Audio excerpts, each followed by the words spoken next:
ರಾಜಣ್ಣ ಅವರು ರಾಜೀನಾಮೆ ಆದ್ಮೇಲೆ ಬಿಜೆಪಿ ನಾಯಕರು ಬಹಿರಂಗವಾಗಿ ಕರೆದಿದ್ರು ಬನ್ನಿ ಅಂತ.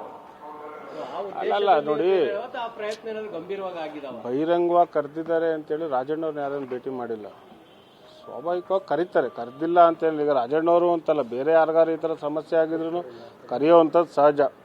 ಹೌದಲ್ಲ? ಏನು ರಾಜಣ್ಣವ್ರೇನು ಯಾವುದೋ ಹಗರಣ ಮಾಡಿ ಸಿಗಾಕೊಂಡು ರಾಜೀನಾಮೆ ಕೊಟ್ಟಿಲ್ಲಪ್ಪ, ಅಥವಾ ಇಲಾಖೆಯಲ್ಲಿ ಏನು ಸಮಸ್ಯೆ ಆಗಿಲ್ಲ.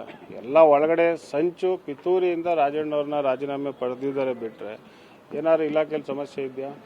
2.5 ವರ್ಷ ಸಹಕಾರಿ ಕ್ಷೇತ್ರದಲ್ಲಿ ಹೆಚ್ಚು ಕೆಲಸಗಳಾಗಿದೆ. ಹಿಂದೆ ಆಗದಲ್ಲೇ ಇರೋವಂಥ ಕೆಲಸಗಳನ್ನೆಲ್ಲ ಮಾಡಿದರೆ. ಮೊನ್ನೆ ಅಮೆಂಡ್ಮೆಂಟು ಬಿಲ್ ಪಾಸ್ ಆಗಿದೆ. ಅದು ಯಾರಿಗೆ ಅನುಕೂಲ ಆಗುತ್ತೆ?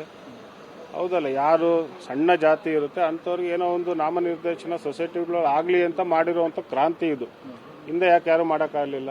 ಇವೆಲ್ಲ ಮಾಡ್ತಾ ಇರೋದ್ರಿಂದ ಇನ್ನೂ ಹೆಚ್ಚು ರಾಜಣ್ಣವ್ರಿಗೆ ಒಳ್ಳೆ ಹೆಸರು ಬರುತ್ತೆ, ಸರ್ಕಾರ ಸಿದ್ದರಾಮಯ್ಯವ್ರಿಗೆ ಒಳ್ಳೆ ಹೆಸರು ಬರುತ್ತೆ ಅಂತೇಳಿ ಇದು ಕಾಣುತ್ತೆ. ರಾಜಣ್ಣವ್ರು ರಾಜೀನಾಮೆ ಆದ್ಮೇಲೆ ಬಿಜೆಪಿ ನಾಯಕರು ಬಹಿರಂಗವಾಗಿ ಕರೆದಿದ್ರು ಬನ್ನಿ ಅಂತ. ಅಲ್ಲ ನೋಡಿ, ಆ ಪ್ರಯತ್ನ ಏನಾದ್ರು ಗಂಭೀರವಾಗಿ ಆಗಿದಾವ? ಬಹಿರಂಗವಾಗಿ ಕರೆದಿದ್ದಾರೆ ಅಂತೇಳಿ ರಾಜಣ್ಣವ್ರನ್ನ ಯಾರನ್ನು ಭೇಟಿ ಮಾಡಿಲ್ಲ. ಸ್ವಾಭಾವಿಕವಾಗಿ ಕರೀತಾರೆ, ಕರೆದಿಲ್ಲ ಅಂತೇಳಿ. ಈಗ ರಾಜಣ್ಣವರು ಅಂತಲ್ಲ, ಬೇರೆ ಯಾರಿಗಾರು ಈ ಥರ ಸಮಸ್ಯೆ ಆಗಿದ್ರು ಕರೆಯೋವಂಥದ್ದು ಸಹಜ. ಹೌದಲ್ಲ? ಏನು ರಾಜಣ್ಣವ್ರೇನು ಯಾವುದೋ ಹಗರಣ ಮಾಡಿ ಸಿಗಾಕೊಂಡು ರಾಜೀನಾಮೆ ಕೊಟ್ಟಿಲ್ಲಪ್ಪ, ಅಥವಾ ಇಲಾಖೆಯಲ್ಲಿ ಏನು ಸಮಸ್ಯೆ ಆಗಿಲ್ಲ. ಎಲ್ಲ ಒಳಗಡೆ ಸಂಚು ಪಿತೂರಿಯಿಂದ ರಾಜಣ್ಣವ್ರನ್ನ ರಾಜೀನಾಮೆ ಪಡೆದಿದ್ದಾರೆ ಬಿಟ್ಟರೆ ಏನಾದ್ರು ಇಲಾಖೆಯಲ್ಲಿ ಸಮಸ್ಯೆ ಇದೆಯಾ? 2.5 ವರ್ಷ ಸಹಕಾರಿ ಕ್ಷೇತ್ರದಲ್ಲಿ ಹೆಚ್ಚು ಕೆಲಸಗಳಾಗಿದೆ. ಹಿಂದೆ ಆಗದಲ್ಲೇ ಇರೋವಂಥ ಕೆಲಸಗಳನ್ನೆಲ್ಲ ಮಾಡಿದರೆ. ಮೊನ್ನೆ ಅಮೆಂಡ್ಮೆಂಟು ಬಿಲ್ ಪಾಸ್ ಆಗಿದೆ. ಅದು ಯಾರಿಗೆ ಅನುಕೂಲ ಆಗುತ್ತೆ?